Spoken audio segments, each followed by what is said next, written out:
Veja no ICL Notícias, segunda edição, à beira da ruptura. Israel declara Lula persona não grata depois de declarações sobre o Holocausto. He should be ashamed of himself. E o governo brasileiro chama embaixador de volta. Exclusivo. Os negócios de deputados de extrema-direita com integrantes do gabinete do ódio de Bolsonaro, com Juliana Dalpiva. Ex-presidente na Polícia Federal. Bolsonaro intimado para depor sobre tentativa de golpe. Papuda, lhe espera. Boa estadia lá, valeu? O ICL Notícias, segunda edição, está no ar.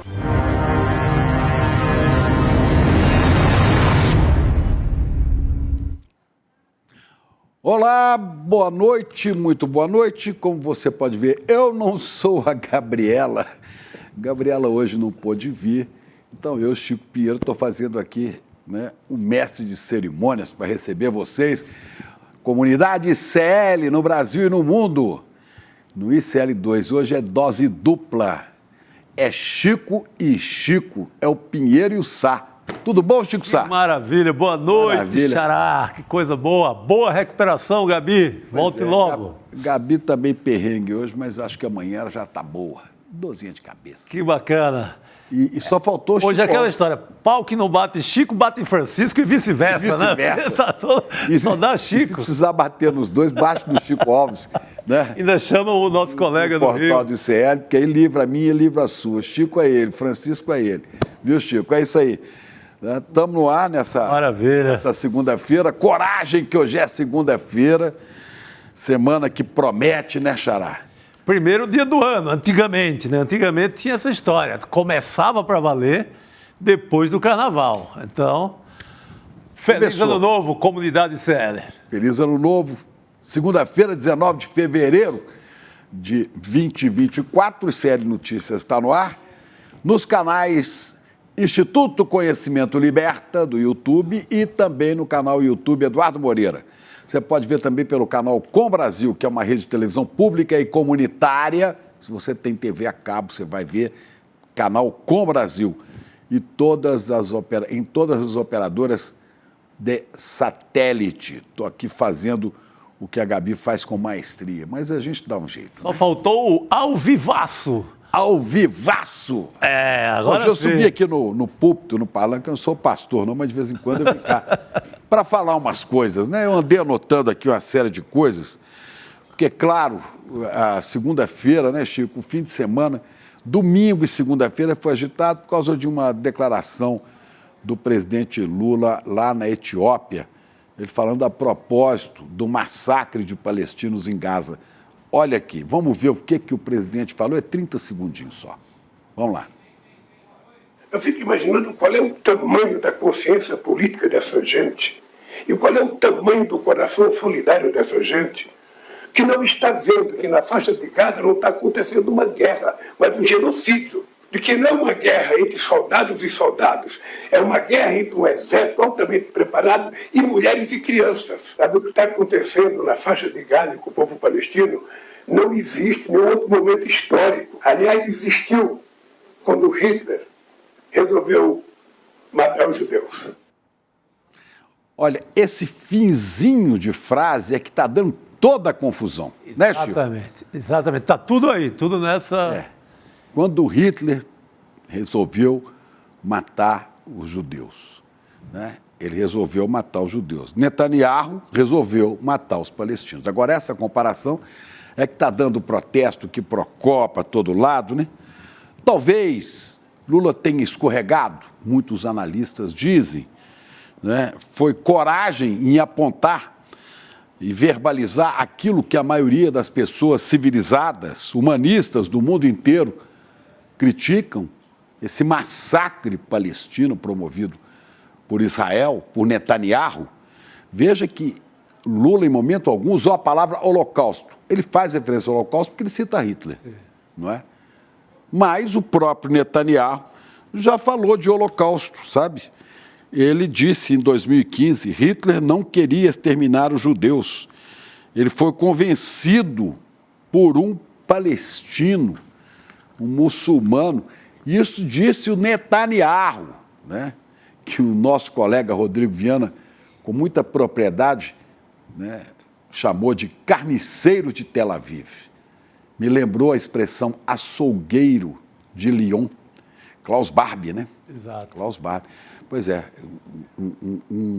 um nazista que exterminou sob responsabilidade dele, 4 mil judeus. Olha aqui. Agora, o Netanyahu já exterminou quase 30 mil, 10 mil crianças. Não é? Então, pode ser chamado de açougueiro de Tel Aviv. Né? Faz um protesto aí, reclama da gente. Né? Aí, ainda vibra. Né? Agora, será que o presidente Lula, que não poupou o Hamas, aliás, o Hamas depois soltou uma nota elogiando a fala de Lula e não prestou atenção que a primeira coisa que ele faz é criticar o terrorismo do Hamas, que matou 1.200 judeus inocentes, 1.200 israelenses inocentes. Inclusive, israelenses que ajudavam palestinos na faixa de Gaza, que trabalhavam em ONGs comunitárias e coisas do tipo. Né? Outros eram ligados ao setor militar, mas foram 1.200.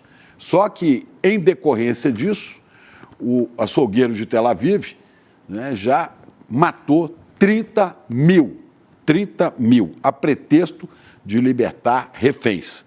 Mas não aceita proposta de paz, não aceita acordo, não aceita coisa alguma, né? Agora, será que o Lula falou isso porque houve um deslize na linguagem diplomática ou teve coragem de apontar o que todo mundo sabe, mas ninguém diz? Né?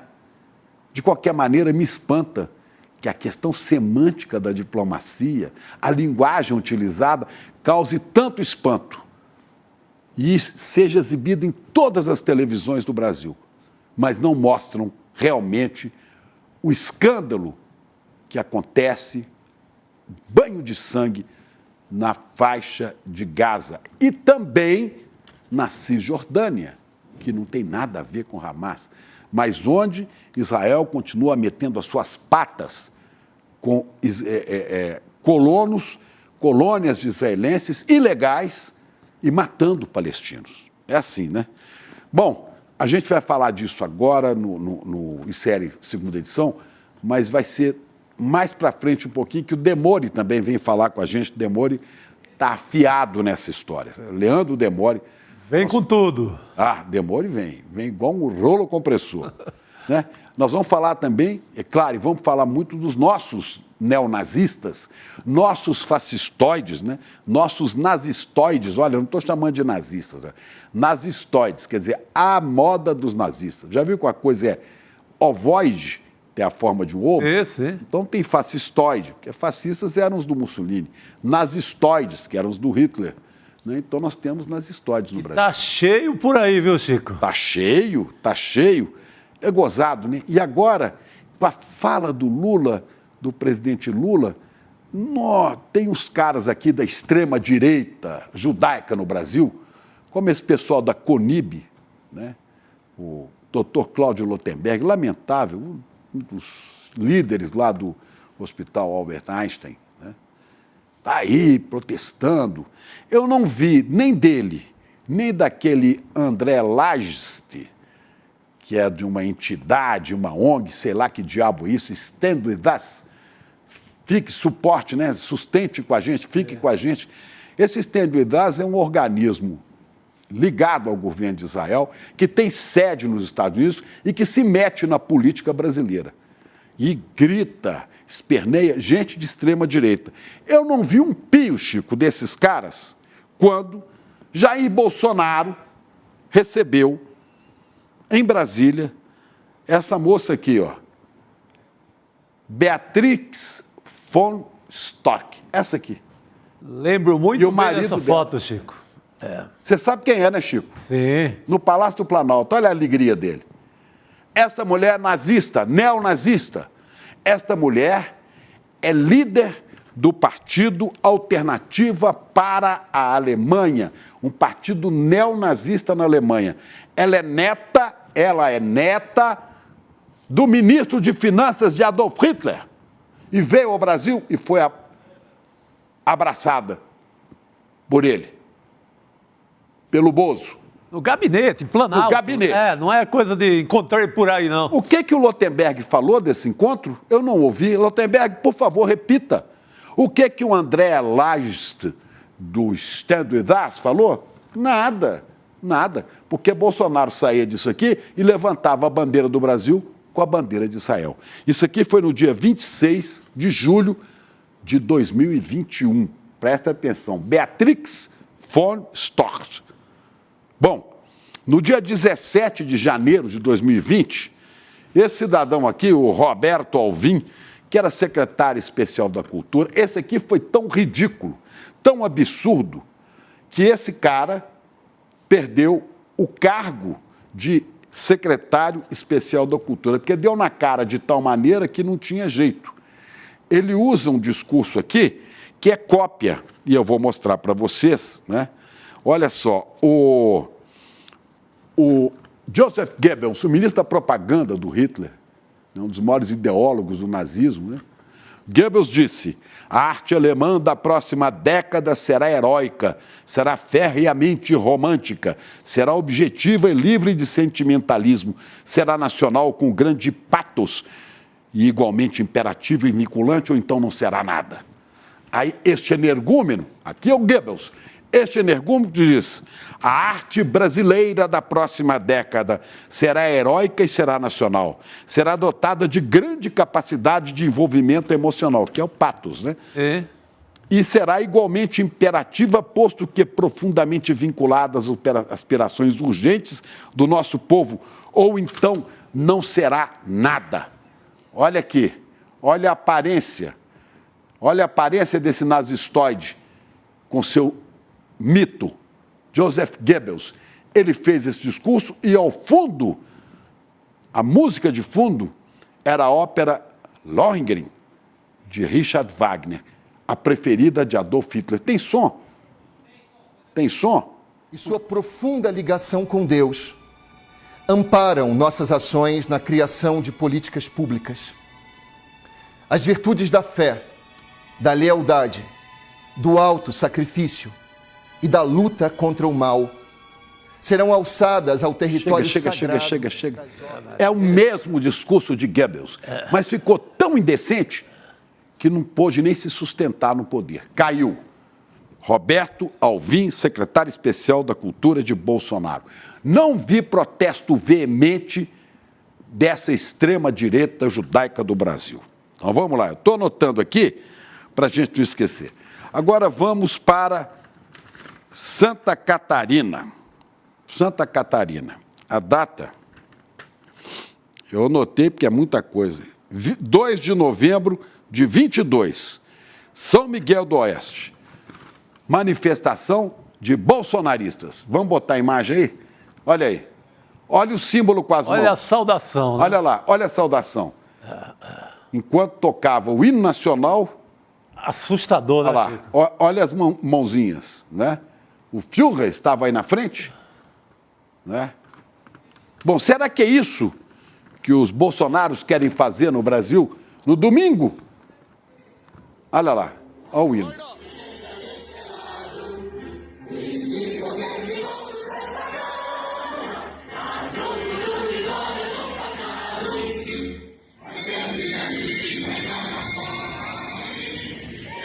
Olha, isso é São Miguel do Oeste, Santa Catarina, um dos estados que tem o maior número de células neonazistas do Brasil. Talvez o que tenha mais, viu, Chico?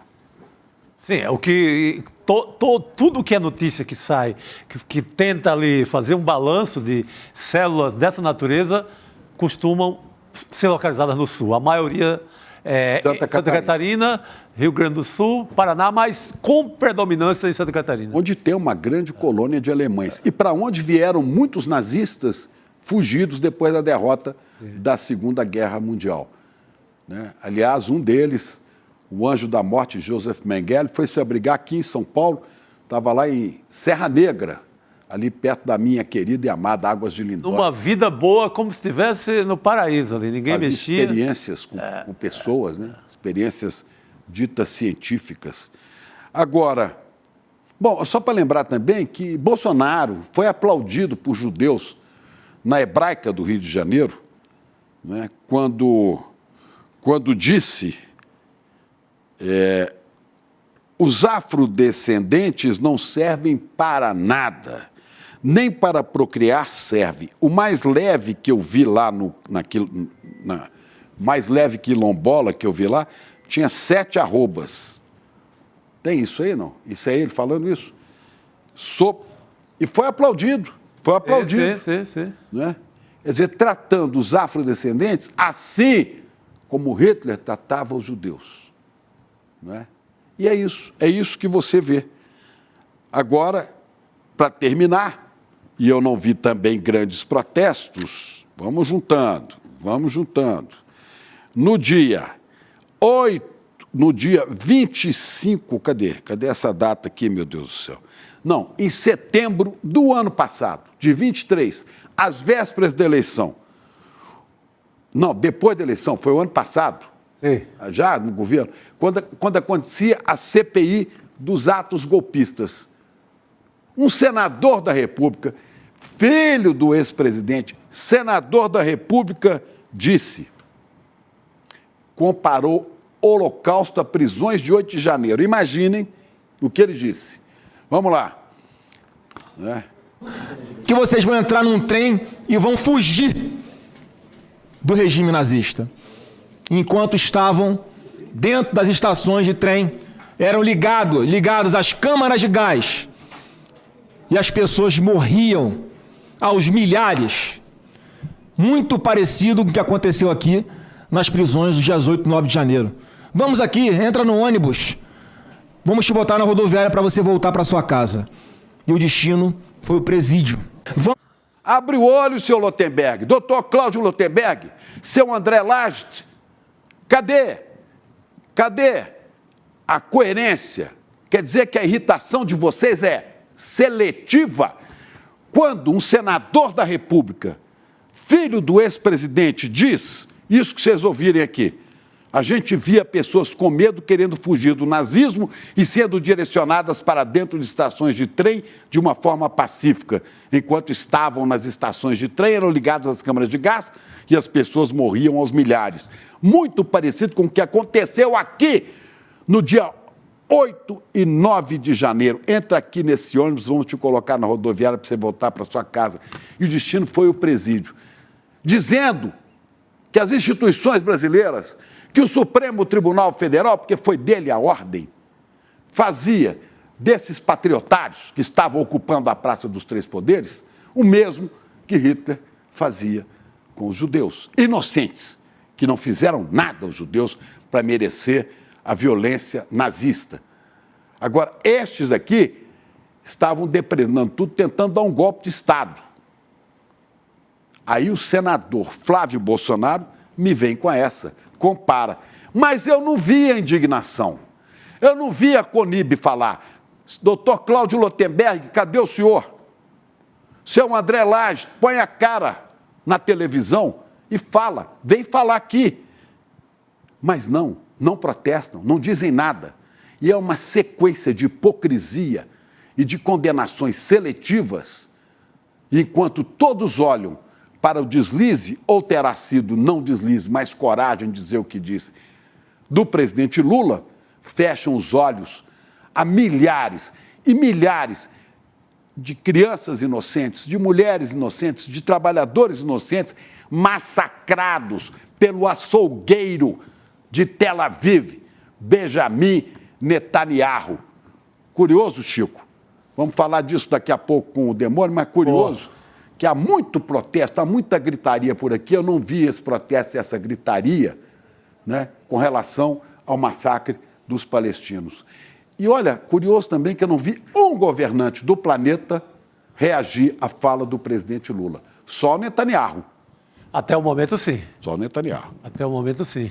No Palácio do Planalto, hoje, depois de toda a repercussão, A orientação, a partir de agora, tudo indica, que será numa linha de deixar mais patente a questão em cima como você chamou, do açougueiro Netanyahu e da extrema-direita de Israel e tentar separar isso da memória da história dos judeus, da memória do Holocausto, da memória dos judeus do mundo inteiro.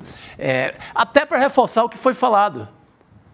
Isso eu creio que vai ser uma orientação importante, porque você acaba com a confusão. Você ataca de forma veemente o genocídio da faixa de Gaza e você sai com o máximo respeito à memória do povo judeu. Assim, acho que isso tem que ser reforçado a partir de agora. Você não pode poupar em momento algum o Netanyahu, o Bibi, em momento algum. Até porque nem mesmo muitos judeus o poupam lá em Tel Aviv. Então, a linha, a partir de agora, parece-me que vai ser esse acerto de realçar. Não é? É porque o presidente Lula não atacou o povo judeu. Ele disse que Netanyahu está agindo contra inocentes. E condenou o Hamas em todos os momentos possíveis. Isso agora é esquecido. Isso agora é esquecido. É esquecido porque não dói, né? Porque não interessa, agora querem manipular nesse sentido da condenação a Lula e não à matança. É isso, Chico. É isso. Nós vamos falar mais dessa história. Vamos falar daqui a pouco com o Leandro Demore, né? Mas vamos começar aqui com a nossa querida, bem-vinda, Juliana Dalpiva conosco. Opa, já está entre nós. Ju. E aí, tá tudo bem? Boa noite, meus queridos. Feliz Ano Novo. Boa noite para a nossa comunidade do ICL. Agora a gente estamos sem desculpas para começar o ano, mas aqui a gente já trabalhou muito esse ano, hein, Chico? A gente não está nem podendo dizer. Mas o trânsito já piorou, porque já tem muita gente indo para a escola, voltou aula, voltou tudo. Não, e a Juliana acorda a todos nós hoje já com a bomba, né? Ela não para. Vamos lá. Profissionais do Gabinete do Ódio faturaram 100 mil com deputados da extrema-direita, apuração exclusiva de Juliana Dalpiva, uma agência de comunicação criada por integrantes do Gabinete do Ódio, aquele gabinete que funcionava lá no Planalto, né? Recebeu quase 100 mil reais em pagamentos por serviços de assessoria prestados a 3 deputados do PL e 1 do PP. PP, Partido Progressista, né? Popular, Partido Progressista. Era popular, agora é progressista. A agência é comandada por José Matheus Salles Gomes, Leonardo Augusto Matê de Amorim e Matheus Matos Diniz. Os clientes são ninguém menos que Alexandre Ramagem, deputado que estava lá na frente da ABIN, Robson Faria, Marco Feliciano também e Alain Garcês. Conta essa história pra gente, Ju. Apuração exclusiva sua. Chico, dá uma boa noite aqui direitinho para a nossa comunidade de série primeiro. E a gente segue aqui acompanhando os desdobramentos tanto da história, né, do inquérito da ABIN, que está apurando o monitoramento ilegal de pessoas, jornalistas, adversários políticos do ex-presidente Jair Bolsonaro, magistrados, enfim, todo mundo que o Bolsonaro tentou espionar com o uso da ABIN, e também o inquérito que apura o golpe de Estado com uma série de desdobramentos. Dentro destes dois, existem personagens ligados a estes que eu vou falar agora. Que eu saiba, até esse momento, os 2 ex-assessores do Bolsonaro, o José Matheus, que é conhecido como Zoeiro, e o Matheus Diniz, que é conhecido como Mateuzinho, ainda não eram formalmente investigados até minutos antes da gente entrar aqui. Mas não sei se isso sobrevive aí ao momento em que forem fazer a perícia do celular do Tércio Arnaud Tomás. E o Tércio é investigado nas duas frentes, de algum jeito. Já sabemos que é investigado no golpe, e aí eu acho que a gente vai falar sobre isso aqui para frente, porque a gente vai falar da intimação do depoimento do Bolsonaro. Mas estes três, o Tércio, o José Mateus e o Mateuzinho, eram os assessores do Bolsonaro, que eram conhecidos por serem os assessores do tal Gabinete do Ódio. Eles eram assessores especiais da Presidência da República, ficavam lotados lá no Palácio Planalto e eram responsáveis por atacar as pessoas, né, na internet, sejam aliados, adversários, memes, agressivos, violentos, e também mentiras, né? Inventar muita coisa. Eles foram pessoalmente selecionados pelo Carlos Bolsonaro entre 2013 e 2014, porque eles tinham páginas muito volumosas ali, muita gente, né, no Facebook. O Tércio tinha uma que era Bolsonaro Opressor, e o José Mateus tinha uma, tanto que o apelido dele é Zoeiro, que era uma Bolsonaro Zoeiro. E dali eles ficaram próximos ao Carlos e próximos ao Bolsonaro e cresceram. O Mateuzinho se une a eles depois, porque ele tem ali toda uma veia fanática religiosa. Ali, ele, por exemplo, esse é o Mateuzinho, foi aluno do Olavo de Carvalho, então eles vão falando, né, as mesmas coisas que essas pessoas falavam em termos de conservadorismo, religião, e aí todo mundo que vira adversário do Bolsonaro vira alvo dessas pessoas. O que acontece depois que o Bolsonaro sai da presidência da República? Eles ficam sem emprego. Até cheguei a fazer uma matéria em determinado momento para contar isso, que eles estavam procurando emprego, estavam desempregados. O Bolsonaro só levou com ele para a assessoria pós-presidência o Tércio. O Mateuzinho e o Zé Mateus ficaram sem emprego.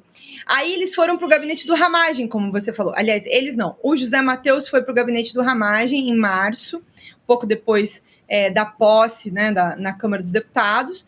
E isso em março. Em maio, o Zé Mateus sai do gabinete do Ramagem e acho que 2 ou 3 dias depois ele abre essa empresa que chama Melon Comunicação Marketing Limitada. Quero frisar aqui que nenhum deles é jornalista, mas, segundo as notas fiscais ali, eles prestam algum tipo de serviço de assessoria, que aí só os deputados vão poder esclarecer especificamente que tipo de serviço, porque o que a gente sabe deles é que o que eles faziam era atacar pessoas, né, com mentiras e posts muito agressivos nas redes sociais, sobretudo, mas também espalhavam essas coisas por WhatsApp, a tal da rede do ódio que a gente costuma falar, muita coisa vinha deles, né? E aí, essa empresa que é criada em maio, ela, além do Ramagem, eles prestaram serviços, né? Segundo o que eles contam aqui, para o Robson Faria, do PL do Rio Grande do Norte, para o Marco Feliciano e para o Alan Garcês, do PP do Maranhão. Ao todo, chegou a R$93 mil. 93.300 reais, quase 100 mil. E aí, Chico, a gente vai falar aqui na sequência da questão dos depoimentos, mas acho muito difícil que eles acabem não aparecendo em nenhuma das fases das investigações que vão vir adiante, porque eles faziam todos juntos, cada um cumpria ali uma função. O Tércio era mais o executor, o José Mateus era meio que o cérebro das ações do Carlos Bolsonaro. Juliana, parabéns por mais essa, né? Tem uma coisa curiosa, e aí eu recorro ao professor João César Castro Rocha, que é professor aqui do ICL e da UERJ, no Rio. Ele tem uma observação curiosa para esses casos todos do bolsonarismo, quando ele diz que, tudo bem, tem o ódio, tem a parte ideológica, mas sempre tem um negócio. Sempre tem uma ganhação de dinheiro. Sempre o caixa está aberto para faturar. O bolsonarismo, ele usa uma imagem, ele compara a uma franquia. Então, é uma grande franquia nacional. Tudo bem, os caras entram com racismo, homofobia, ódio, mas também dinheiro. É mais um caso, não é, Juliana, que você acaba flagrando aí desse uso. O canal era o uso do ódio, era o gabinete do ódio, onde eles eram, a quem eles eram filiados, digamos assim, mas também tem o dinheiro, sempre tem a grana. Chico, acho que é importante você falar isso, sabe por quê? Porque quando eles estavam na presidência da República, eles tinham salários de média ali 13 mil, 10 mil cada um.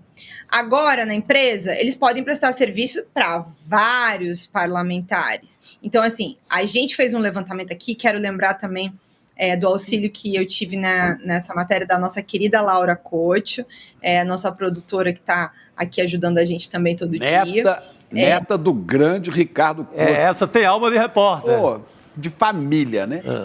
De família. Tem sim. Filha da Mariana Couto.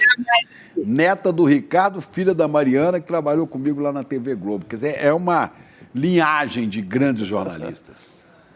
Diga lá. E até me perdi aqui, porque eu fui falar, eu ia elogiar ela e não, raciocínio. você estava falando da apuração dela. Realmente ótima repórter. Tá na veia, tá no sangue e é ótima repórter. Desculpa. Mas eles podem. A gente fez um levantamento, eu e a Laura, dos gabinetes, na Câmara e no Senado. Agora, nada impede que eles estejam prestando serviços para parlamentares aí da dita oposição, os tais parlamentares da direita, Brasil afora. Então, esse faturamento que a gente soube de cerca de 100 mil tem a ver com os parlamentares federais, né? Agora, eles podem estar ganhando dinheiro com vários outros. Então, esse faturamento pode ser maior. Acredito, inclusive, que seja superior a isso. E era uma coisa que até então, sabe... eles estavam muito ligados ali aos gabinetes, né? Primeiro nos gabinetes da família, seja no do Jair, seja no do Carlos, no Flávio. E aí agora eles montam uma empresa. E esse ano é uma preocupação que, de um modo geral, está circulando muito entre jornalistas, do uso da inteligência artificial, né? Em meio a essa coisa da desinformação, ou seja, outros recursos para mudar a voz, mudar a imagem, forjar informações falsas de maneira muito mais elaborada. Então, é uma preocupação bastante grande ao longo do ano para a eleição, a questão do uso da inteligência artificial, até porque também está em discussão aí, né, do que é que pode, o que é que não pode, não está muito claro ainda quais são as regras para dentro do jogo, como é que vai funcionar o uso da inteligência artificial. Mas isso aí é outro papo para outro dia. Hoje, por enquanto, vamos ficar aí com o dinheiro que esses ex-assessores do Bolsonaro estão levando. Pois é, agora uma coisa, esse dinheiro também, duas perguntas.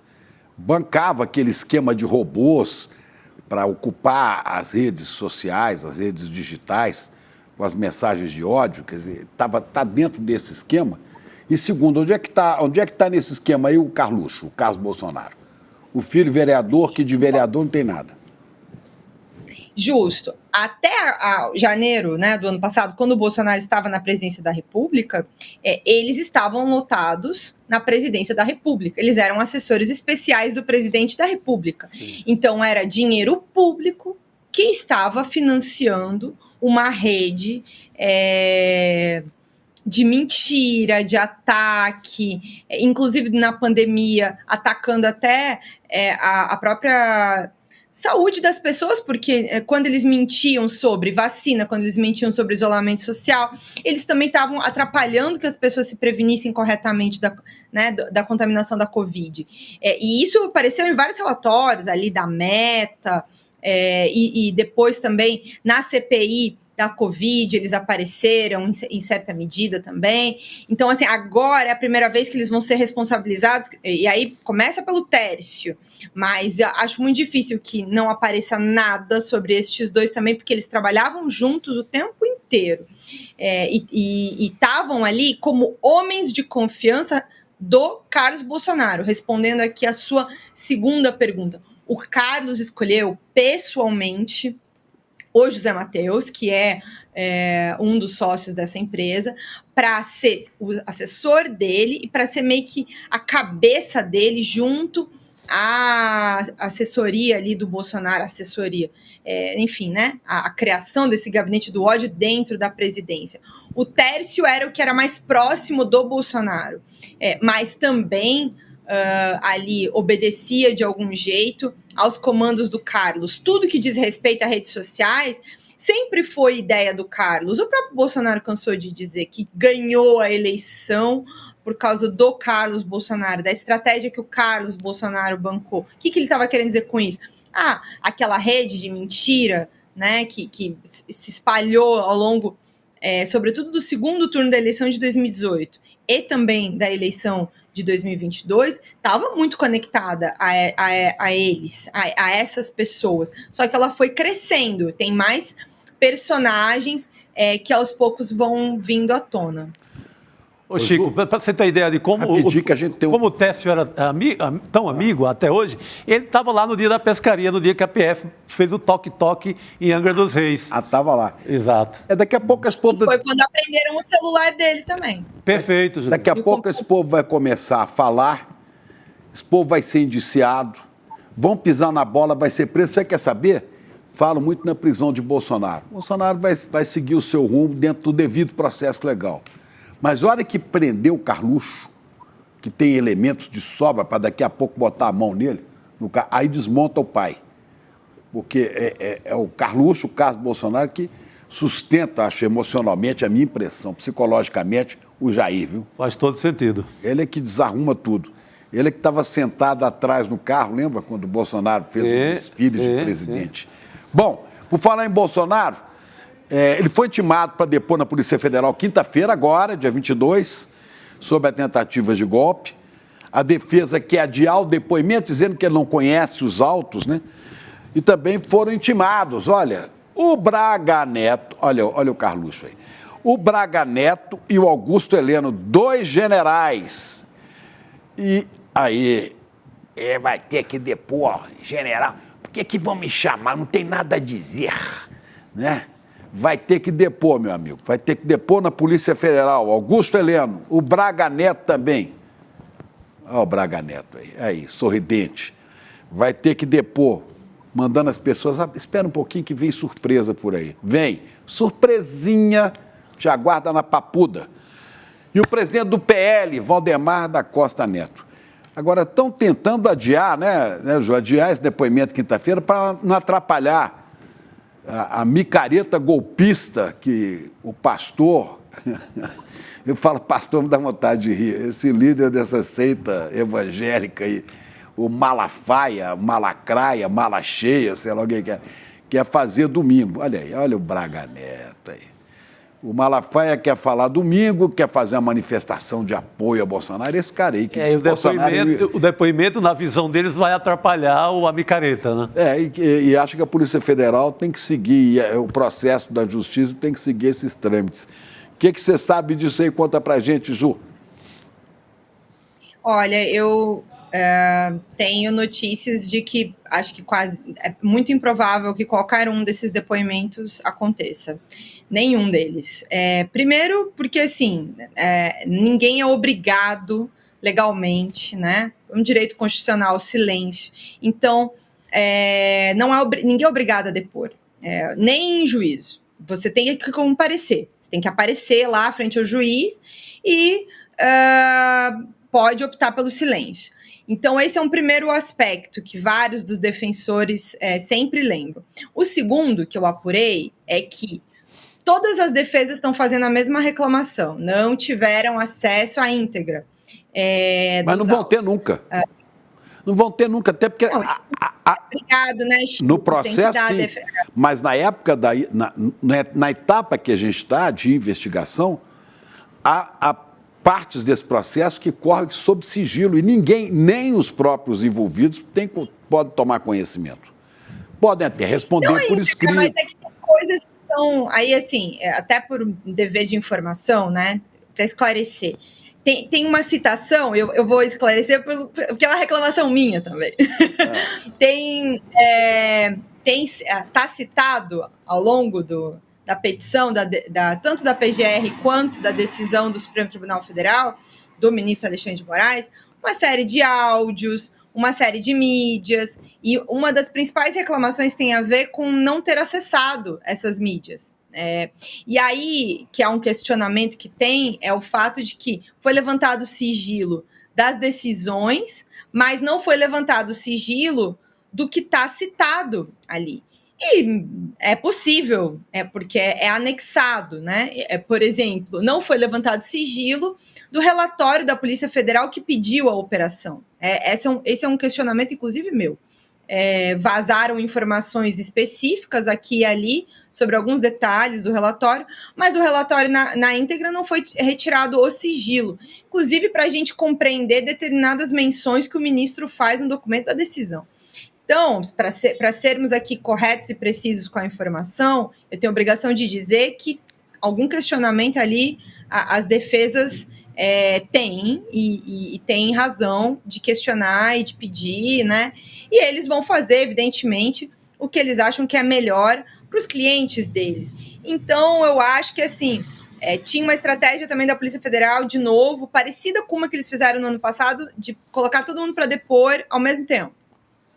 No mesmo horário. Eles tentaram fazer isso quando chamaram a Michelle, o Bolsonaro para depor, as outras pessoas, se não me engano, no caso das joias. E aí, simplesmente, todo mundo foi e pediu direito a silêncio e não prestaram depoimento.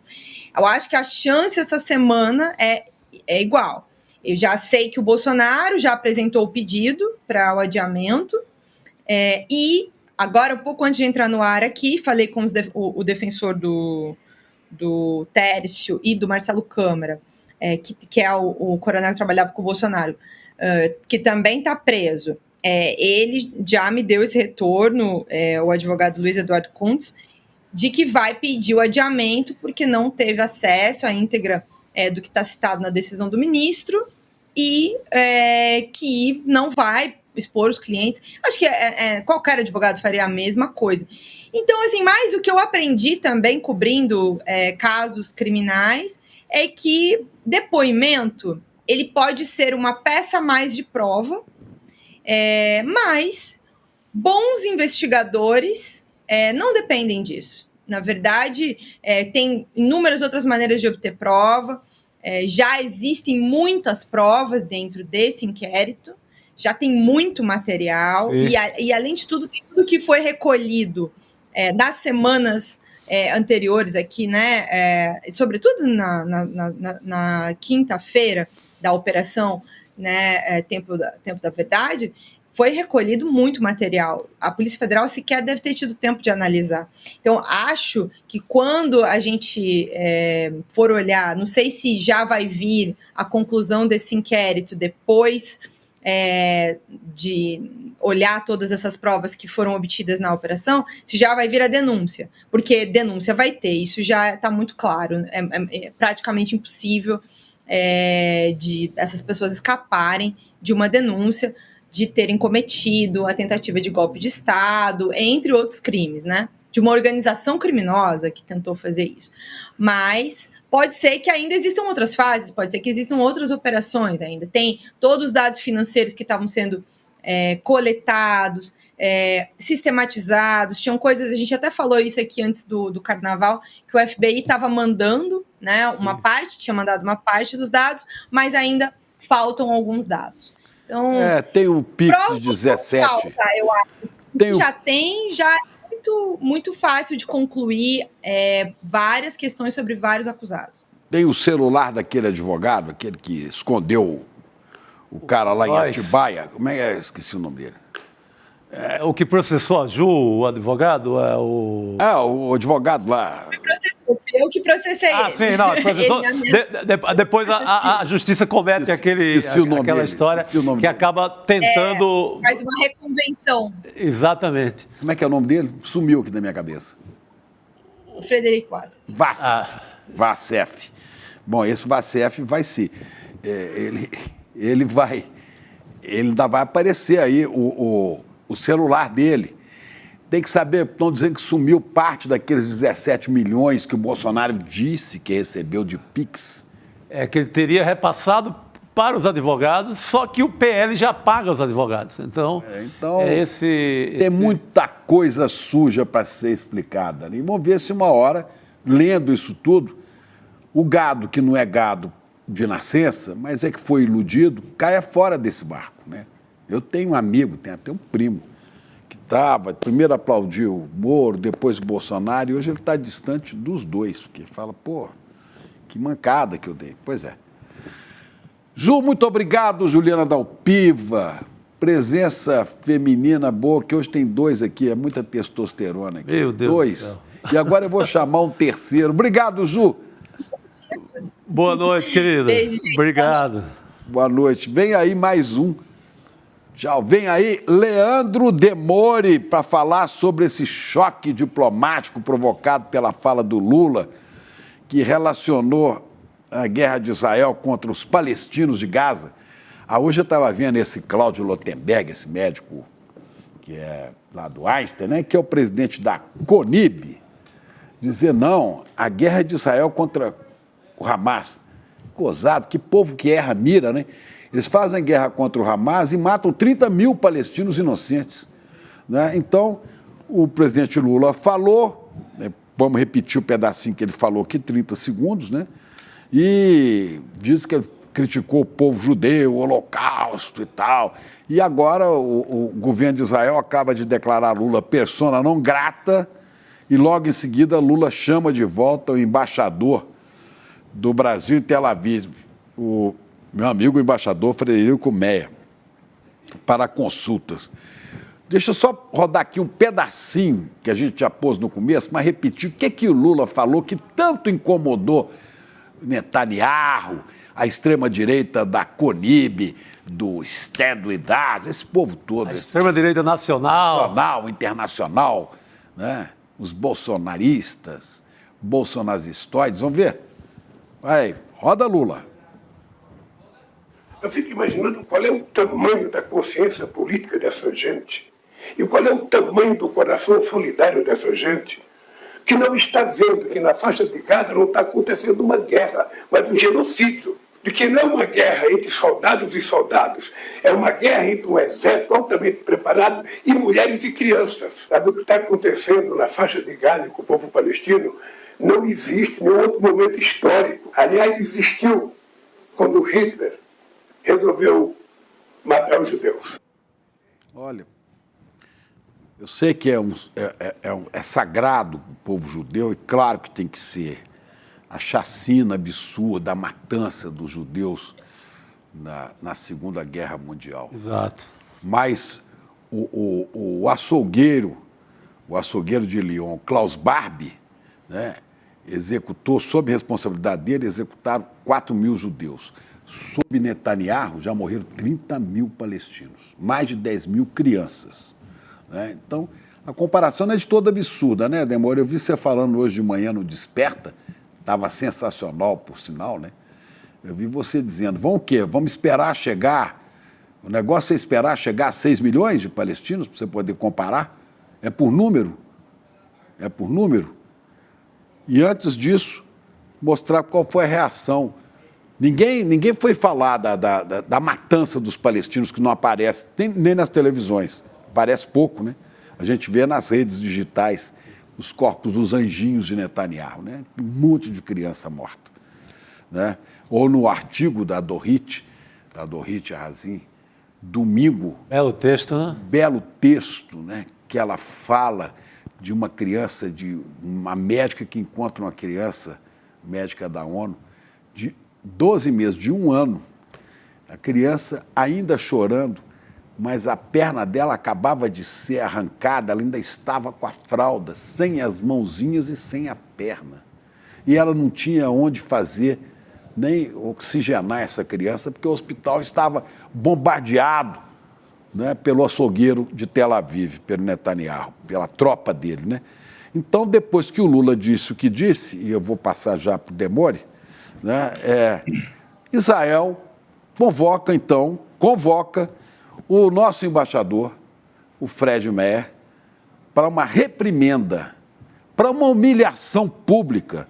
E o ministro das Relações Exteriores de Israel, o tal de Israel Katz, levou o embaixador para visitar o Museu do Holocausto, para ensinar para ele o que foi o Holocausto.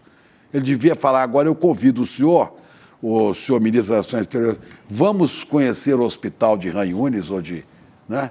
Vamos lá na faixa de Gaza.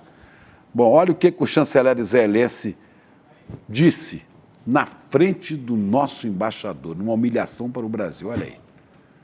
לכן אני דורש ממנו לחזור בו מהדברים ולהתנצל, ועד אז הוא אישיות בלתי רצויה במדינת ישראל, מדינתו של העם היהודי. לכן אני דורש... E o nosso embaixador, Fred Meyer, sendo obrigado a ouvir essa vergonha dita pelo ministro das Relações Exteriores do lado dele e dizendo que Lula é uma persona não grata. Bom, foi humilhação para o embaixador brasileiro? Lula errou, não errou? Pisou na casca de banana da diplomacia? Ou teve coragem de dizer o que o mundo inteiro está dizendo, mas os líderes do Ocidente, da OTAN, não abrem o bico? Fala agora, Demore. Olha, Chico, primeiro boa noite para os dois Chicos, né, para nossa audiência também. Eu acho que o Lula errou. Eu vou explicar por que eu acho que o Lula errou. Eu acho que essas falas do Lula deveriam ter sido faladas 4 meses atrás. Esse foi o erro do Lula. O Lula está falando, Chico, o óbvio. A gente pode enfileirar personagens históricos que desde 1948 comparam a política de Israel com os nazistas e os fascistas. Vamos começar então rapidinho para mostrar para vocês.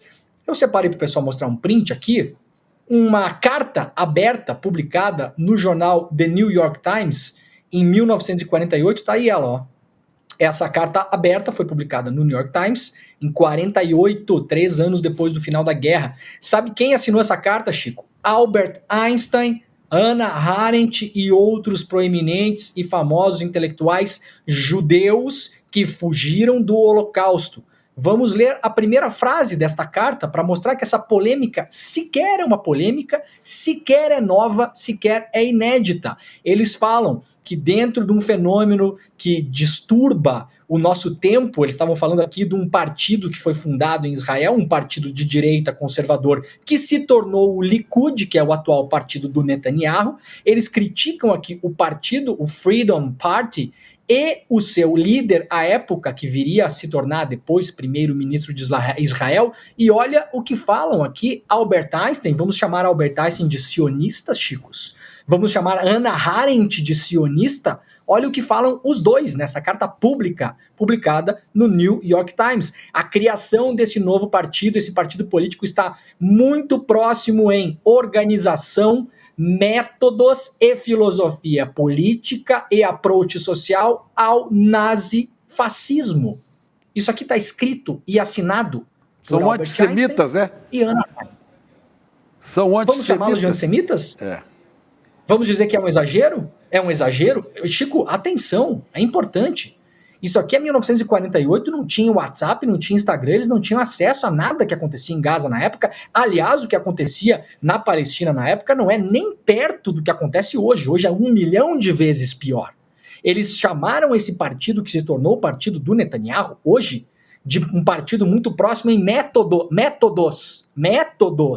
de assassinato, de perseguição, de prisão, método, com o partido nazista em um momento que era muito mais tranquilo, entre aspas, do que hoje. Nós poderíamos enfileirar aqui para nossa audiência, assim, ó, dezenas de intelectuais, jornalistas, juristas, médicos, sobreviventes do Holocausto, dezenas de judeus que compararam o regime de Israel em determinados momentos históricos como esse de hoje. Não é comparar o povo judeu. Essa é a grande armadilha que essas pessoas tipo Conib, o ministro lá de Israel, o Stand With Us do senhor André Lacht, eles querem que a gente acredite que nós estamos falando que os judeus todos são nazistas. Isso é uma falácia, uma mentira, uma sem-vergonhice e uma vagabundagem intelectual. A gente tem que deixar isso bem claro. Ora, nós não criticamos o governo Bolsonaro aqui no Brasil, mostrando as ligações do governo Bolsonaro, inclusive com nazistas e com neonazistas,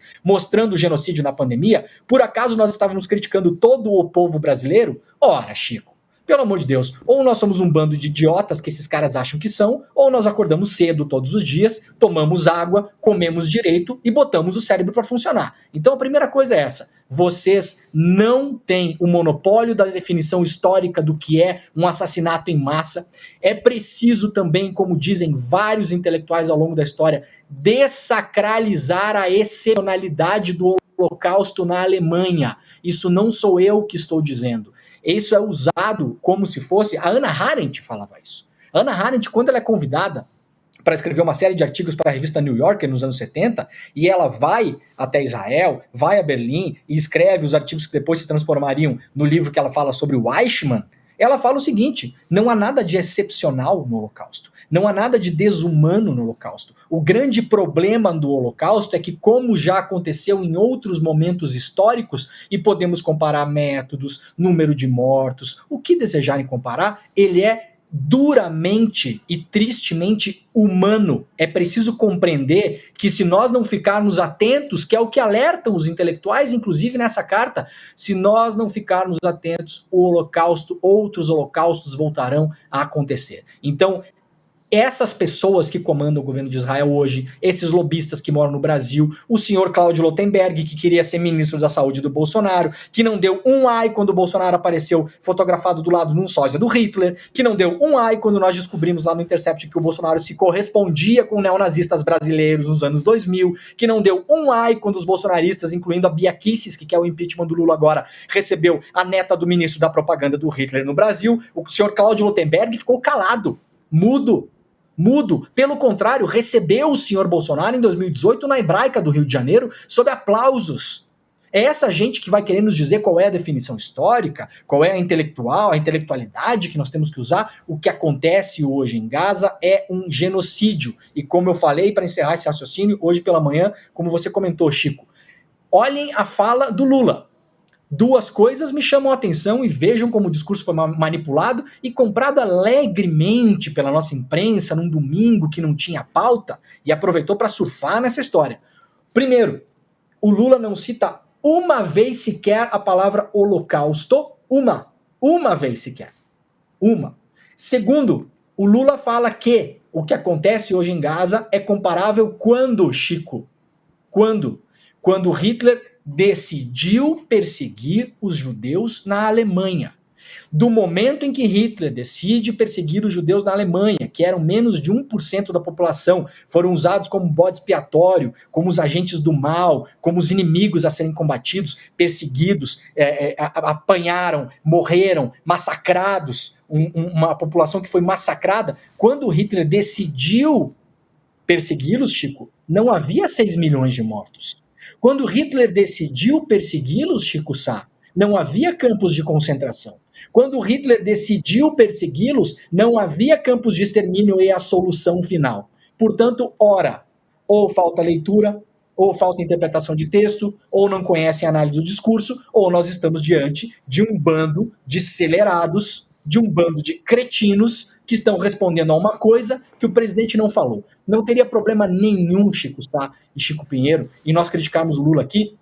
Eu canso de criticar. Essa foto é emblemática porque tem o escritor Primo Levi, um daqueles beliches, que é um dos meus escritores preferidos, aliás, que escreveu um dos mais brilhantes sobre a história do Holocausto, que é Sequestro é um Homo, né? Sisto é um Homem, e depois escreveu um outro livro brilhante sobre o resgate dos russos ao campo de Auschwitz, onde ele estava preso. Aliás, eu visitei 2 vezes o campo de Auschwitz, não foi uma só. Na segunda levei meu pai e meu tio, escreveu um livro chamado La Trégua, A Trégua, que é brilhante também. Nós vamos nos ater ao que foi dito. O Lula merece críticas. Agora, merece críticas por ter demorado para tomar essa posição. E hoje, Chico, para encerrar esse raciocínio, a expectativa da imprensa brasileira, dos tuiteiros de plantão, dos especialistas de Araque, das pessoas que torcem mais pelo coração do que pela razão, é que o mundo se voltasse contra o Lula. Sabe o que aconteceu hoje? 27 dos 28 países da União Europeia pediram um cessar-fogo em Israel. Países como Espanha, Holanda, 27 dos 28, não nos foi informado qual foi o único que não aceitou. E aí, só rapidinho para encerrar o raciocínio, para deixar a nossa audiência pensar também. Vejam a maneira como o senhor ministro de Israel fala com o embaixador brasileiro. Está falando com quem? Com um bananeiro. com um inferior, com uma pessoa que não tem a capacidade de falar com ele olho a olho. Ele chamaria o embaixador da Alemanha e falaria nesse tom, exigindo que um presidente de um outro país pedisse desculpas? Ele falaria no mesmo tom com o embaixador da França ou da Grã-Bretanha? Ele falaria no mesmo tom com o embaixador do Japão ou dos Estados Unidos? Então faça-me o favor. Para além de tudo, essa gente acha que pode tudo e não pode. Então eu parabenizo o Lula por ter falado o que falou ontem e deve falar mais, aliás. Ele não chamou o embaixador da Turquia e o Erdogan, em dezembro, falou com todas as letras, chamou o Netanyahu de Hitler, fez comparação, eles nem chiaram. Com um discurso bem mais forte do que... Muito, né? Muito mais forte. Mas por quê? A Turquia faz parte da OTAN, entendeu? A Turquia faz parte da OTAN.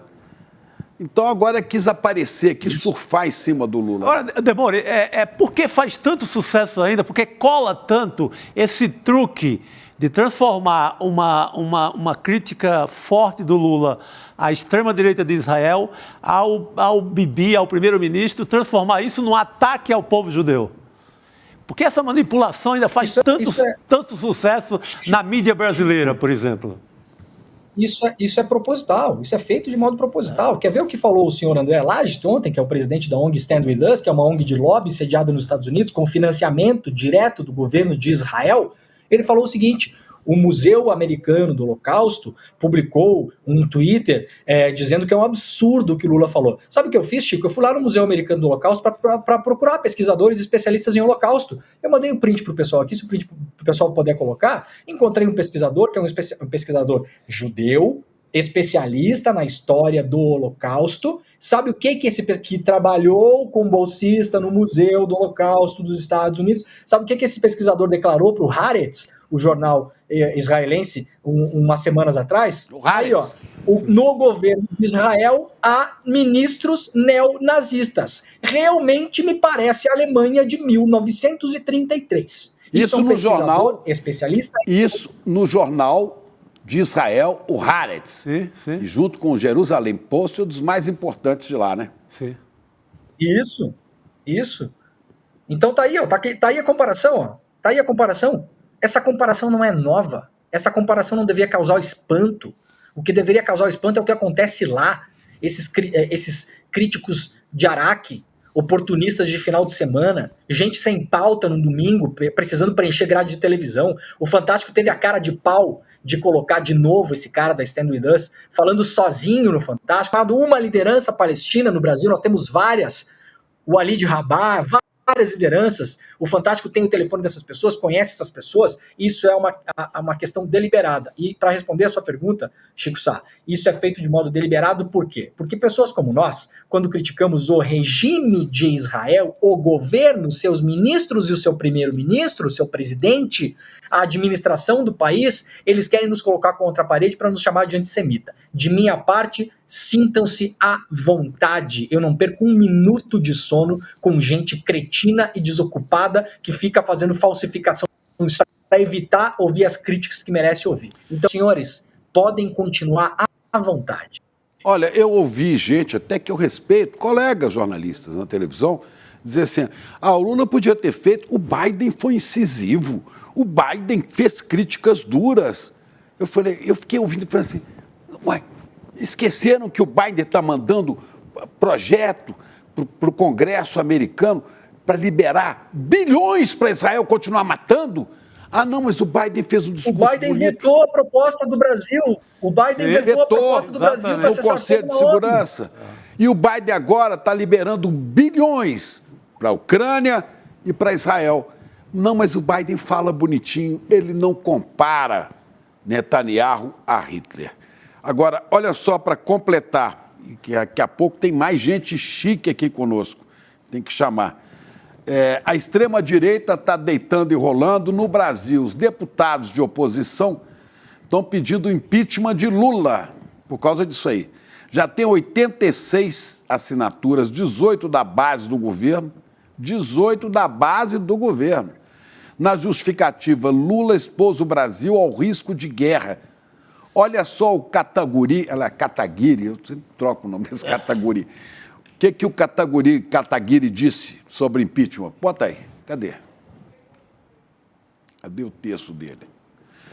Assinei ontem um pedido de impeachment contra o presidente Lula. Tá certo. Sua fala contra Israel, associando-o ao Holocausto, não é apenas uma gafe, como a imprensa tem dito, mas uma afronta às vítimas desse terrível crime contra os judeus. Lula nos colocou em rota de colisão com uma das nações mais amigas do Brasil. Israel já chegou a enviar equipes de resgate para ajudar no desastre de Brumadinho, os únicos a se dispor a ajudar assim, ou a se disporem devia ser, mas o Cataguiri não tem que saber português. Essa atitude precisa de uma resposta imediata das instituições brasileiras. Retirar este inepto da presidência é mais do que é necessário, é questão de sobrevivência da diplomacia brasileira. O que é que você diz, Xará? Cara, não tem como, não sei. Quanto a ele, acho que não merece sequer resposta, mas ao Congresso, eu acho que tem aí uma esperteza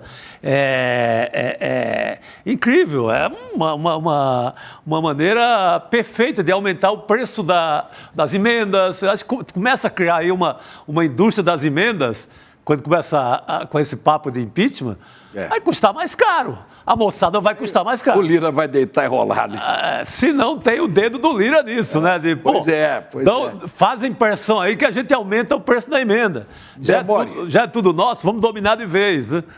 Demora redonda que a gente tem que passar para outra questão aqui, com o nosso outro convidado. Vamos lá, quatro coisas importantes para a gente lembrar. Por favor. Kim Kataguiri, no podcast Flow, diante do senhor Monark, defendeu que os nazistas erraram ao criminalizar o nazismo, que os alemães erraram, não deveriam ter criminalizado o partido nazista. O partido nazista é criminalizado na Alemanha, você não pode remover. Kataguiri. Bia Kicis está pedindo impeachment, recebeu a neta do ministro da propaganda do Hitler no Brasil, que é hoje uma política proeminente do partido de extrema-direita, filonazista na Alemanha. Flávio Bolsonaro defendeu que o Holocausto não foi tudo isso uns anos atrás, falou literalmente que não foi tudo isso. Jair Bolsonaro falou em uma visita a Israel que o Holocausto poderia ser perdoado, tirou foto com o sósia do Hitler, se correspondia com neonazistas do Brasil nos anos 2000. Assim, dá para seguir na lista da hipocrisia dessa gente. Eu vou fazer o que o meu camarada Chico Sá está fazendo. Eu vou olhar para o lado e ignorar essas figuras nefastas da política brasileira. É isso aí. Querido. Grande Demora, uma aula, um primor. 10 jornalistas como você e a hipocrisia sairia pelo ralo em muitos dos grandes jornais desse país. E amanhã desperta, cada vez melhor, por favor. Desperta, eu estou ligado. 7 da manhã, estava esperando começar o Desperta para ver meu querido Demore. Né? É isso aí. Obrigado, queridos. Parabéns, meu querido. Boa noite. Boa noite. Olha aí. Tchau. Olha aí. Vem ele. Cacai, nosso grande advogado, o meu grande querido amigo jurista. Carlos Alberto de Almeida Castro. Cadê o Cacai? Acho que o Cacai está com algum problema técnico. Cacai caiu? Cacai cai não. Chegou. Cacai cai não. Cacai. Isso aí, Cacai. Como é que é? O Lula cometeu um crime horroroso? Boa noite para você. Tudo bem, Chico? Tudo bem, Chico Sá? Alegria estar aqui de novo com vocês. Muito bom, querido. Bom, é sempre muito bom. Diga lá, querido. Como é que é? Você acha que o Lula cometeu um crime assim tão grave, que é maior do que as mortes que estão acontecendo em Gaza? O que é isso, né? Estão pedindo impeachment dele. Estão pedindo impeachment do Lula. É uma jogada política sem nenhum senso, nenhum... Isso faz parte do jogo político. A gente que está há muitos anos acompanhando a política sabe que numa coisa que teve tanta repercussão interna, muito maior do que disseram que ia ter externa e tal, ia surgir esse tipo de pedido de impeachment, onde as pessoas aparecem e tal. Eu vou ser sincero, Chico, eu acho que é óbvio que o Lula falou que é correto falar, acho que a comparação, usar o nome Holocausto, ia dar margem ao que está dando. Para mim é uma pena dar margem nesse momento, porque eu diria a você, eu entendo perfeitamente, nós temos a obrigação de nos posicionar contra o genocídio em Gaza, eu não tenho nenhuma dúvida disso, a gente tem escrito, tem falado, tem debatido sobre isso, mas nós estamos num momento, Chicos, extremamente delicado internamente no Brasil.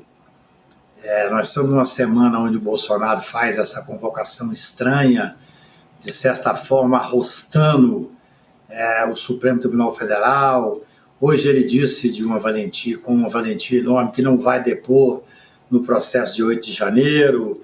Eu até entendo a lógica do advogado. O advogado disse, olha, eu não vou levar o cliente para depor porque eu não tenho acesso a tudo que tem foi apreendido nos WhatsApp, nos telefones.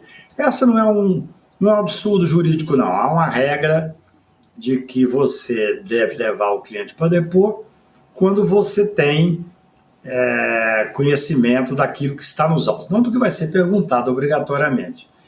E o Supremo Tribunal, em boa hora, tomou uma decisão dizendo que o investigado, se ele se negar a ir falar, já que ele tem o direito ao silêncio, no Brasil você tem o direito a não se inculpar, você tem o direito ao silêncio, então ele pode não ir. Então não é um absurdo jurídico, o advogado fala, não, veja bem, como eu não tenho acesso, eu não levarei o meu cliente para depor. Só que eu acho que nós estamos deixando escapar pelas mãos uma semana extremamente rica, sabe, Chicos? Por quê? Nós tivemos a maior das operações. Eu sou um advogado criminal muito focado em algumas questões que eu estou acompanhando há tanto tempo. Nós tivemos a maior das operações até hoje, de 8 de janeiro. Foi uma operação de uma relevância ímpar, com 16 pessoas ligadas à alta cúpula das Forças Armadas, inclusive 4 da ativa. Nós temos oficiais presos. Nós temos aquilo que foi descoberto, buscado e apreendido nos celulares de generais que nunca imaginaram na vida que teriam uma busca e apreensão, Chico Sá. Sim. Então, eu vou ser sincero com você. Eu mesmo duvidava. Eu duvidava que isso fosse ocorrer, viu, Cacá? Eu tenho defendido o que ia acontecer, mas sempre com o pé atrás, falar, tem que acontecer para dar credibilidade à operação. Então, eu acho que o momento, para quem advoga no crime, para quem acompanha esse inquérito desde o início, para quem correu o Brasil mostrando os erros e os abusos da Lava Jato, o momento está muito propício para que nós cheguemos a um grande finale na investigação de 8 de janeiro. Então, respeitando imensamente um discurso forte e poderoso como tem que ser feito, porque estão morrendo crianças diariamente. Enquanto nós estamos conversando aqui, estão morrendo crianças em Gaza. Então, ninguém pode fazer crítica, ao contrário, tem que fazer elogio à coragem institucional. Mas quando você falou ali, comparando ao Holocausto, houve, por causa dessa fala, na minha visão, respeitosamente, uma mudança na linha do que nós estamos conversando hoje. Sim. Quer dizer, eu hoje queria estar, vê se você consegue me entender, sim. Zero de crítica nessa questão, é porque hoje eu queria estar vendo qual seria a reação dos direitistas, ultradireita, sobre 25 de janeiro, queria ver qual vai ser a reação, porque hoje foi intimado o Bolsonaro para depor, mas foram intimados, pelo que eu vi, mais 10 pessoas. Então, a Polícia Federal está fazendo um trabalho com muita maestria. Quer dizer, o próximo passo só é dado depois de estar bem seguro naquilo que foi buscado e apreendido, naquilo que tem nas delações. Veja bem, a partir do momento que saiu a delação, que saiu a busca e apreensão em cima da delação daquela fita, daquela reunião criminosa que Bolsonaro presidia dos ministros para falar sobre o golpe, que estava no computador do Cid, só aí o Cid foi intimado para prestar esclarecimento por que ele não havia falado dessa fita. Veja a inteligência da Polícia Federal. A gente que é advogado criminal, a gente analisa com cuidado tudo isso. Se ele tivesse sido intimado lá antes, as pessoas iam saber, olha, vai vir uma operação em cima daquela fita. Então, tudo está sendo feito tecnicamente com uma cadência incrível, com uma cadência admirável sob o ponto de vista técnico. Então, é claro, o mundo não pode fixar apenas num ponto, que seria a evolução do 8 de janeiro. Mas nós que estamos acompanhando o 8 de janeiro, a par e passo, com cuidado técnico, tendo cuidado até para falar, tendo cuidado para escrever. Me perguntaram agora, todos que fizeram parte dessa audiência, dessa essa reunião ministerial que está colocando aí. Todos já devem ter medidas contra eles. Teve um colega meu de esquerda que achou que eu fui comedido, que eu falei, não, todos os que participaram têm que ser ouvidos. Tem que haver por que eles estavam lá.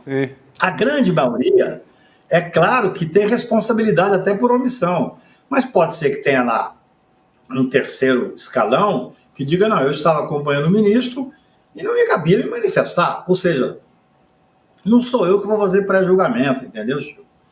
Então eu só acho o seguinte, eu acho que o Lula tem estatura internacional para fazer as observações com a dureza que está fazendo, a situação é dramática, o genocídio é inquestionável, o uso da palavra holocausto naquele contexto deu margem que a direita fizesse certo barulho hoje. Só isso que eu comento. Eu estou assim, acompanhando com muito cuidado, até porque não tenho acesso, não sou advogado lá, não aceitei ser advogado de ninguém, com esse desdobramento. Chico Sá, há muito pouco tempo teve essa busca e apreensão na Casa dos Generais. Para que o presidente Bolsonaro tenha sido intimado para depor agora, Chico, meu querido Chico Pinheiro, eu não tenho dúvida que a Polícia Federal, eu não tenho dúvida, não é que eu tenha conhecimento, não. O presidente do PL gosta de dizer que eu sou um advogado que tem informação privilegiada. Não tem nenhuma informação privilegiada, não. Eu sou um advogado de 40 anos de advocacia. Dedução lógica. Eu acho que eu falei no segundo dia. O que é que você não tem dúvida? O que é que você falou aí? Não tenho dúvida de quê? Eu não tenho dúvida de que já foi feito o levantamento de boa parte daquilo que foi apreendido no dia daquela operação.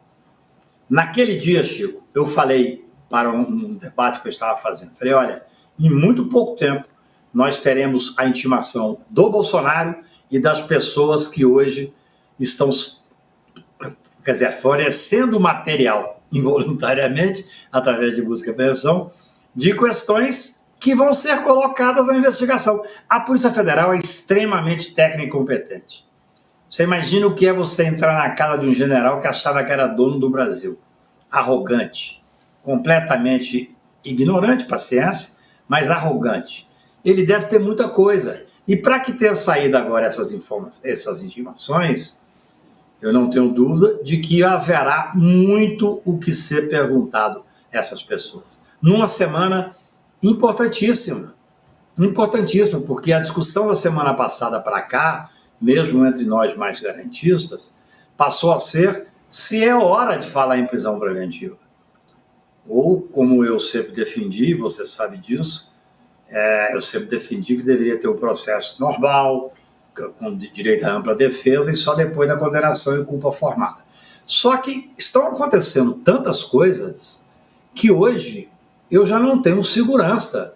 Se está havendo movimentos que de alguma forma possa impedir o fluir natural da investigação, nós poderemos ter surpresas ao longo dessa semana. Não queria estar concentrado tão somente, mas eu entendo. A questão de gás é tão absolutamente teratológica, absurda. Eu não sei se vocês leram uma crônica da Doris. O grande texto desse final de semana. É de chorar.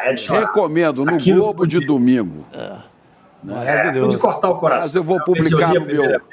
Para quem não viu, eu vou publicar no meu... Porque já passou, foi no Jornal de Domingo. Vou publicar no meu Twitter. No meu Twitter. Twitter, sei lá como Fica mesmo. Eu vou dizer o seguinte, no primeiro momento eu não tive condição de ler até o final, fiquei arrasado, mas depois li e repassei para todas as pessoas. Então não tem como você... Estão acontecendo tantas coisas graves, Chico Sá, que você não tem o direito de dizer que tem que fixar em 8 de janeiro. Cacai, nós estamos com o tempo meio apertado hoje, mas a gente queria que você falasse do dia 25. Isso aí não é uma provocação de Malafaia e Bolsonaro. Isso aí, né, não há nenhum crime sendo cometido aí de incitação. Não há crime. A forma com que foi convocado foi uma forma que entendo que não há crime. É um direito de fazer essa manifestação. Teve cuidado de pedir para não levar material, para não levar nenhuma faixa fazendo instigação. Eu tenho certeza que é um risco tênue aí que eles estão correndo. Eles estão andando no fio da navalha. Porque, claro que esse grupo, especialmente se é um grupo que é chamado pelo Malafaia, não é um grupo propriamente que se pode dizer que conheça nem bons modos, né? Então, existe o risco sério de, no decorrer do dia, essa manifestação virar, sim, algo que seja passível de algum tipo de criminalização. Eu prefiro, nesse horário, nesse momento, acompanhar a pessoa ter um direito, por exemplo. Eu penso que, juridicamente, eu já escrevi sobre isso. Sim. Eu acho que, juridicamente, o Bolsonaro quase está desistindo da advocacia técnica. Eu não quero criticar o colega, eu nem conheço o inquérito, não sei nem quem está advogando. Mas é espantoso que...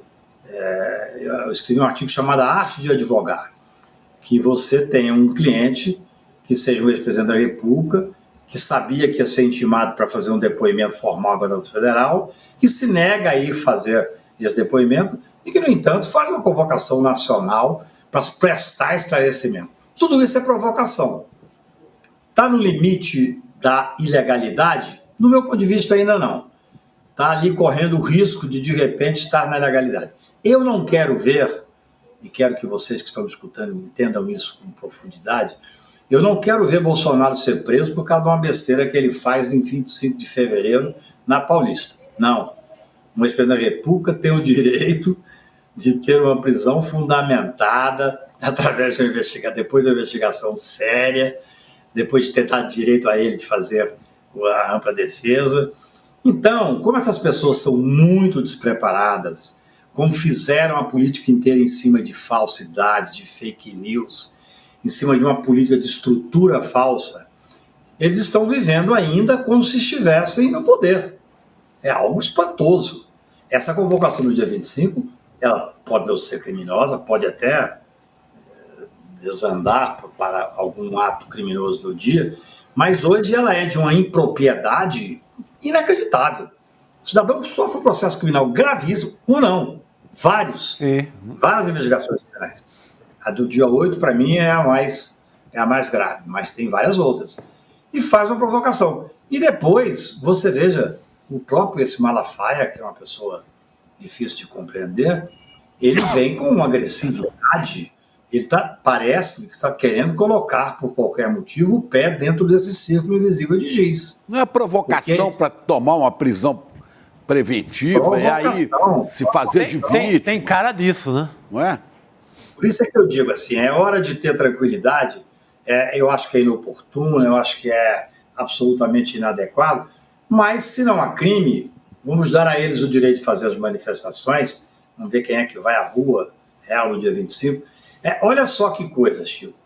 Hoje sai a intimação com o ex-presidente da República fazer um depoimento sobre o inquérito responsável do Supremo Tribunal Federal. Até por respeito ao judiciário, que ele não tem, nunca teve, ao contrário, um dos motivos que ele está sendo investigado é a falta de respeito, a tentativa de fechar o Supremo Tribunal Federal, mas por inteligência, pelo menos, jurídica, ele deveria ter tratado essa investigação, essa tentativa de ouvi-lo, que é absolutamente legítima, tratado de uma forma diferente.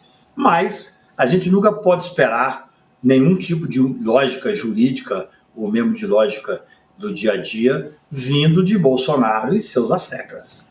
Cacai, parece até que ele não acredita na defesa jurídica, né? Parece que ele só joga todas as fichas numa afronta de rua. É exatamente o que eu digo. Eu disse exatamente um pouco isso dentro desse artigo que eu escrevi agora. Eu falei, olha, é tão assustador que me parece que houve um certo abandono da defesa formal. Eu sei, Chico, eu advoguei para 4 presidentes da República, advoguei para mais de 80 governadores. Não é fácil advogar para quem teve muito poder. Primeiro que as pessoas, normalmente, poderoso, ele chega e fala, isso é tudo político.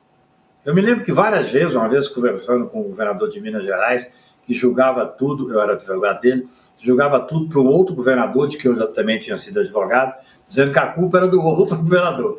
Aí eu cheguei e falei assim, Chico Sá, não, sendo assim, já que não tem nada de crime, é só político, você precisa conversar com um orientador de mídia, porque eu vou sair do caso Porque se não tem crime, o advogado criminal não tem que estar aqui. Entendeu? Boa, É uma coisa assim. Aí o cara falou, não, pera lá, vamos conversar um pouco e tal, entendeu? Quer dizer, o que está aparecendo é que o Bolsonaro está coordenando essa linha, porque ele está fazendo afrontas ao Supremo Tribunal Federal.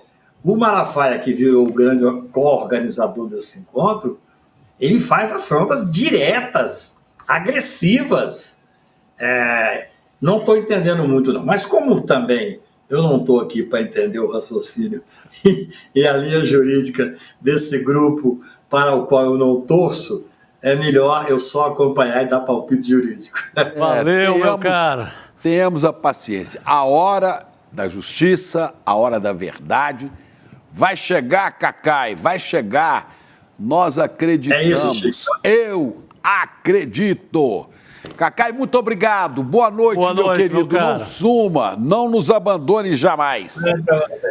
Alegria, alegria, abraço. Boa noite.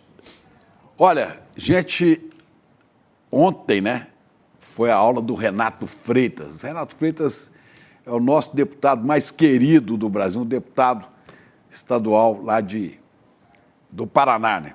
E ele deu uma aula aqui ontem no ICL que foi um sucesso, né? Que bela história de vida, né? Belíssima história, né? Uma história de alguém que é guerreiro na origem, que é fiel. Eu queria uns 100 Renatos, pelo menos, no Congresso Nacional. Não precisa de 100, não. Poucos Renatos já fariam um terremoto, né? Bom, tá aqui, domingo a gente teve esse encontro histórico. O Renato ensinou muito sobre a luta da periferia. Ele que é periférico, é negro, mas é um cara sensacional. E a importância de fazer essa voz ser ouvida, a voz da periferia. Olha comentários aqui de quem assistiu a aula, que fez comentário pelo chat. Luna Scarelli, até sonhei, você acredita? Uma história de arrepiar, diz Wilson de Souza, advogado. A Glória Garrido, foi emocionante, eu sabia que seria, mas não tanto quanto foi. Parabéns ao deputado Renato e a você, Eduardo, falando do nosso Dudu Moreira. Betinho Flores, mexeu com todos os meus sentimentos, muitas lágrimas, muita alegria, mas muita esperança em saber que temos um ser humano real e verdadeiro que luta incansavelmente por nossos direitos e contra os opressores. Vida longa ao deputado Renato. Sandra das Neves, foi simplesmente um divisor de águas. Só de lembrar me vem lágrimas nos olhos cada vez que eu percebo como tenho que estar, em alguma maneira, fazendo parte dessa trajetória de reparação, porque a minha indignação é monumental. Souza Mil, foi uma aula, não consigo dar um adjetivo para a aula, fiquei impactada. Sandra das Neves, foi devastador, emblemático, inaceitável, comovente, enfim, palavras vão se agrupando de maneira sequencial. Bom, foi aí a aula do Renato ontem, né? Renato, que é deputado estadual no Paraná, perseguido pela elite política branca da direita paranaense, pelo presidente da Assembleia, pela hipocrisia desses políticos, né? E quem faz parte do ICL pode rever esse encontro inesquecível com mais 20 minutos exclusivos. Se você não é membro ainda, é a hora de entrar. A hora é agora, porque além de ter acesso a mais de 250 cursos que o ICL disponibiliza para você na plataforma, você assina o ICL por uma bobagem, um valor mínimo, menos de R$2 por dia. Menos é R$1,50 por dia, né? Além de ter acesso a mais de 250 cursos, você vai poder conferir nossa nova websérie exclusiva que nós lançamos no domingo sobre a luta do Renato Freitas. Dá uma olhada no teaser. Vamos ver um trecho aí, roda. Essa igreja foi construída por pessoas negras porque não podiam entrar naquela igreja. Crime, ultraje, violação. Sobre esse episódio que aconteceu na cidade de Curitiba. Esse Renato incomoda. Falar a verdade é indecoroso. Um ato pacífico que pedia justiça por violências cometidas contra pessoas negras. Como isso pode dar um processo de perseguição política? Pela justiça. É demais, né, Chico? A luta de Renato Freitas, imperdível. Merece todo o nosso aplauso, a nossa defesa, porque não tenha dúvida, Renato é alvo do ódio. Renato é alvo das pessoas que não têm esperança nos olhos, pessoas que não querem o Brasil justo, né, para todos, principalmente para os mais pobres, para os negros, né, para as minorias ofendidas e ameaçadas todos os dias. Bom, ontem 1.000 pessoas se inscreveram imediatamente depois dessa aula, mas nós queremos mais, nós queremos chegar a 1.500. Vamos ver? Vamos entrar nisso aí? Olha, todos os membros do ICL agora aproveitam um clube de benefícios que dá até 60% de desconto em lojas e serviços por todo o país. Está aí, ó. Todo esse povo aqui, né? Farmácia, cinema, tem de tudo. Cinema, olha aí. Farmácia de Belo Horizonte, está ali, Araújo, Pacheco, São Paulo, Droga Raia, Lojas Marisa, Magalu, Movida. Você tem desconto nisso tudo aí, né, assinando o ICL, se tornando associado do ICL. E quem entrar agora para o ICL no plano solidário anual, porque tem 2 planos, Chico, tem um que você paga R$ 45, R$ 47 por mês, dá menos de R$ 1,50 por dia, você ter acesso, ter desconto e ter acesso a mais de 250 cursos, você pode pagar 62 por mês, dá R$ 2,00 por dia, ter os 250 cursos para você ver a hora que quiser, aprender o que quiser, não é? E ainda ajuda quem não pode pagar, porque o ICL faz questão, o Eduardo sempre fala isso, do Moreira, o ICL faz questão de ter uma mensalidade muito baixa para que as pessoas possam acessar. E quem não puder, vai ganhar bolsa, ganha bolsa. Temos vários parceiros que ganham bolsa aqui. Vários. E para isso, você contribui com R$ 15 a mais. Menos que isso, R$ 62 por mês. Né? E quem entrar agora para o ICL no plano solidário anual, que é o ano inteiro, ainda consegue garantir os presentes que a gente ofereceu ontem para quem entrou no ICL. Olha só, primeiro, esse livro aqui, esse livro de outro grande parceiro aqui do ICL, o Racionais MCs, uma das referências do Renato Freitas, o livro Sobrevivendo ao Inferno, contando que na virada para os anos 1990, os Racionais emergiam como um dos mais importantes acontecimentos da cultura brasileira. Ô Chico, Sobrevivendo ao Inferno, no livro inferno... adotado pela Unicamp. Adotado pela Unicamp. As letras, poemas dos Racionais MCs. Sobrevivendo no Inferno é um disco, né? Disco que vendeu mais de 1,5 milhão de cópias. Está aqui. Você ganha, você assina, você ganha esse livro, você ganha este boné exclusivo, Renato Freitas, um de nós, está aqui, ó. Opa, tem cabeça grande, filho de baiano, meu pai dizia, cabeça grande é sinal de inteligência. Está aqui, senhor Antônio Pinheiro, estou aqui com Renato Freitas, papai tivesse entre nós ainda, eu garanto para você que ele estava lá com o Renato, brigando com o povo no meio da rua, pela defesa dos pobres, dos moradores de rua. Rapaz, vivia com os catadores de papel lá em Belo Horizonte, isso com mais de 90 anos, né? Nos deixou com 98. E você vai ganhar também um pôster exclusivo do Renato Freitas. Olha o pôster aqui. Antes de mim, muitos vieram. Depois de mim, muitos outros virão. Tenho certeza que sim. Só que esse pôster aqui não vem com a moldura, não. Isso aqui é a moldura que a gente fez. E botamos um vidro. Bonito. Né? Mas tá bonito. Então você assina o ICL, vamos fazer chegar a 1.500. Né? Foram 1.000 ontem. E nos por cursos, favor. Chico, curso sobre inteligência artificial, que é o que está pegando por aí, e línguas. Você pode estudar inglês, francês, alemão, espanhol, até chinês. Até chinês.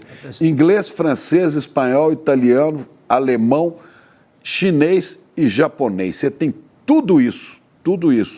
Fora curso de espiritualidade com Leonardo Boff, curso de política internacional, né? Filosofia, né? Com a Marilena Chauí, tem curso de Noam Chomsky. Olha, é um negócio doido. Esse pôster aqui, estão pedindo para eu lembrar que é só o pôster. Eu já falei que é assim o vidro e a moldura que a gente pôs aqui. Então é isso. Assina aí. É nada isso. Isso é menos que um sanduíche aí no Mac desses da vida e você tem um monte de conhecimento. Você assina, ainda abre todos os cursos para sua família, lá, seus filhos, né? Sua patroa ou a patrocínio. Vamos estudar aqui. Maravilha, por favor, agora, assina aí. Espiritualidade, tem tudo isso nos cursos. Bom, tem espiritualidade também. E tem mais, por falar em espiritualidade, né? Peraí, deixa eu ver se está aqui.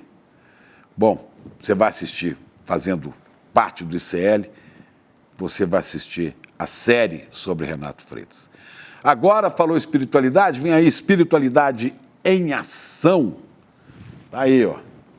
Frei Davi, Kate Lima e a Bispa Ideide Torres. Espiritualidade e desigrejados. Engajamento? É sobre isso que a gente vai falar agora, aqui, neste canal especial. Eduardo Moreira e ICL, canal do ICL no YouTube. Está aqui, para você ver o texto fantástico da Dorit Arrazin, que a gente falou tanto dela hoje, está aqui no meu Twitter, Chico Pinheiro. Põe lá no Twitter, no X, sei lá o que é. Ô, Xará, foi um prazer miserável estar com você aqui. Que maravilha, só chamar aqui, que eu chego junto. Vamos cair. É isso aí. Tchau, galera. Boa noite para vocês. Boa noite. Essa igreja foi construída por pessoas negras porque não podiam entrar naquela igreja. Crime, ultraje, violação. Sobre esse episódio que aconteceu na cidade de Curitiba. Esse Renato incomoda. Falar a verdade é indecoroso. Um ato pacífico que pedia justiça por violências cometidas contra pessoas negras. Como isso pode dar um processo de perseguição política? Pela justiça. Olá, eu sou a Dani Vidotti, sou professora de Yoga e Meditação e aqui no meu curso Bem-Estar Profissional você vai aprender diversas maneiras de cuidar de você dentro do ambiente de trabalho. A gente vai falar sobre autoconhecimento, vai aprender maneiras de gerenciar melhor o estresse, a ansiedade, evitar os esgotamentos, evitar chegar num burnout. E se você já teve um burnout, esse curso também é para você, porque você vai aprender maneiras de não retornar àqueles antigos padrões. Aqui nesse curso, você vai aprender a trazer equilíbrio físico, mental e emocional. Tudo isso vai colaborar para o seu melhor desempenho dentro do ambiente de trabalho, trazendo motivação, mais energia, mais foco e até clareza mental. Faremos também diversos exercícios práticos e eu espero você. O curso já está disponível aqui na plataforma do Instituto Conhecimento Liberta. Vamos?